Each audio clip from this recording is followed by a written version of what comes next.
Hello friends, today we are going to discuss subject and object in a sentence. आज का हमारा topic of discussion बहुत ही simple है, subjects and objects in a particular sentence. So let us start with subjects की subjects क्या होते हैं.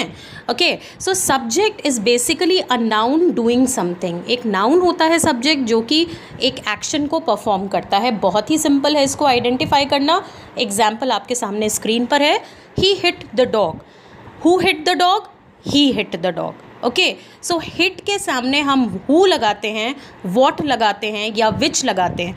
इन तीनों का आंसर जब हमें फर्स्ट पार्ट देता है, वर्ब से पहले वाला वर्ड जो है, अगर वो हमें इसका आंसर देता है तो वो सब्जेक्ट कहलाता है. Okay, this is very very simple. What are we doing? We are just putting what, who or which before the verb, and if you get an answer right by the word that is placed before the verb, that will be called a subject. Simple सी भाषा में अगर हम बोलें तो वो noun जो कि काम को कर रहा है, जो एक्शन को परफॉर्म कर रहा है, वो सब्जेक्ट कहलाता है. ठीक है, एक और एग्जाम्पल लीजिए. True friends are loyal.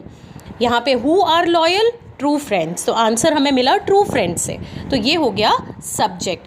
अब एक और सब्जेक्ट है, एक और सेंटेंस है, शी इज़ ब्यूटिफुल. ठीक है ना, यहाँ पर शी जो है वो हमारा सब्जेक्ट है, लेकिन ये ब्यूटिफुल जो है वो एडजेक्टिव है. She is what? She is beautiful. Beautiful she को डिस्क्राइब कर रहा है, तो ब्यूटिफुल वर्ड जो है, जो हम एडजेक्टिव यूज़ करते हैं सब्जेक्ट को डिस्क्राइब करने के लिए, वो कहलाता है सब्जेक्ट कॉम्प्लीमेंट. ज़रूरी नहीं है कि सब्जेक्ट और ऑब्जेक्ट दोनों हमारे सेंटेंसेस में प्रेजेंट हो. कई बार सब्जेक्ट कॉम्प्लीमेंट होता है ऑब्जेक्ट ना होकर. ओके, और हम कंफ्यूज हो जाते हैं कि हमें सब्जेक्ट और ऑब्जेक्ट में हम कैसे डिफ्रेंशिएट करें, हम कैसे आइडेंटिफाई करें. ये कॉन्सेप्ट मैंने इसलिए लिया है क्योंकि आगे जाकर जब हम वॉइस पढ़ेंगे, एक्टिव एंड पैसिव वॉइस पढ़ेंगे, तो उसमें हमें ऑब्जेक्ट पता होना चाहिए, तभी हम कन्वर्ट कर सकते हैं सेंटेंसेस को. इसलिए ऑब्जेक्ट वाला टॉपिक उठाना बहुत ज़रूरी था. अब चलिए हम ऑब्जेक्ट डिस्कस करते हैं. ऑब्जेक्ट क्या होता है? ऑब्जेक्ट में बहुत कन्फ्यूजन होता है कि ऑब्जेक्ट हमें समझ में नहीं आता कि ये ऑब्जेक्ट है क्या सेंटेंस का. ऑब्जेक्ट मतलब receiver of the action. Receiver of the action मतलब जिसके ऊपर वर्ब काम कर रहा है, जिसके ऊपर एक्शन परफॉर्म हो रहा है, वो ऑब्जेक्ट कहलाता है. ओके, सो एग्जाम्पल यहाँ पर आप लीजिए. She was playing piano. ठीक है, अब यहाँ पर हम इसको पार्ट्स करेंगे, सेंटेंस को हम ब्रेक करेंगे, आइडेंटिफाई करेंगे कि हमारा कौन सा पार्ट ऑफ स्पीच कहाँ पर यूज़ हुआ है. शी सब्जेक्ट हो गया, वॉज प्लेइंग वर्ब हो गया.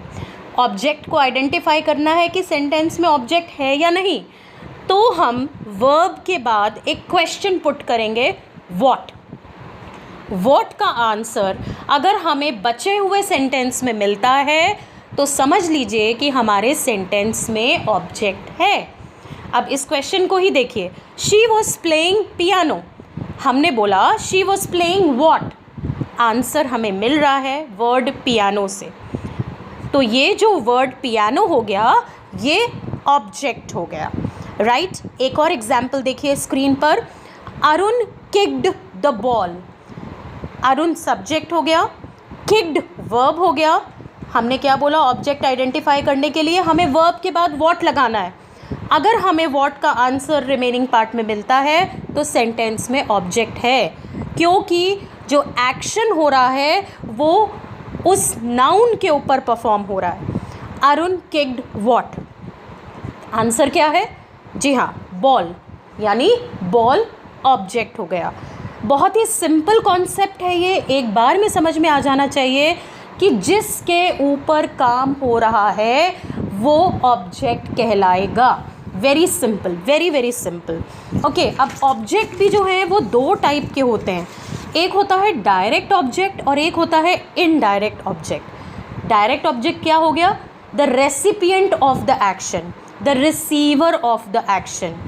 ठीक है, जिसके ऊपर एक्शन परफॉर्म हो रहा है वो डायरेक्ट ऑब्जेक्ट कहलाता है.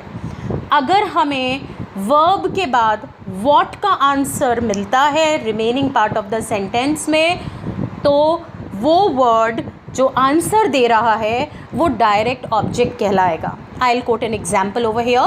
Rabindranath Tagore wrote Gitanjali. Okay, so Rabindranath Tagore is the subject over here. Rabindranath Tagore subject हो गया, wrote verb हो गया, wrote के बाद हम क्वेश्चन लगाएंगे what. what का आंसर हमें मिला जी, हमें आंसर मिला. आंसर क्या है? Gitanjali. Okay, so Gitanjali is the direct object over here. क्या लिखा?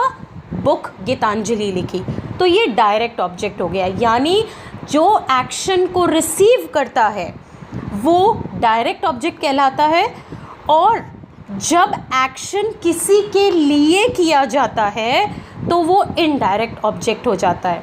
That means when the action is performed to or for someone, then that is called indirect object. इसको और अच्छे से आप समझिए.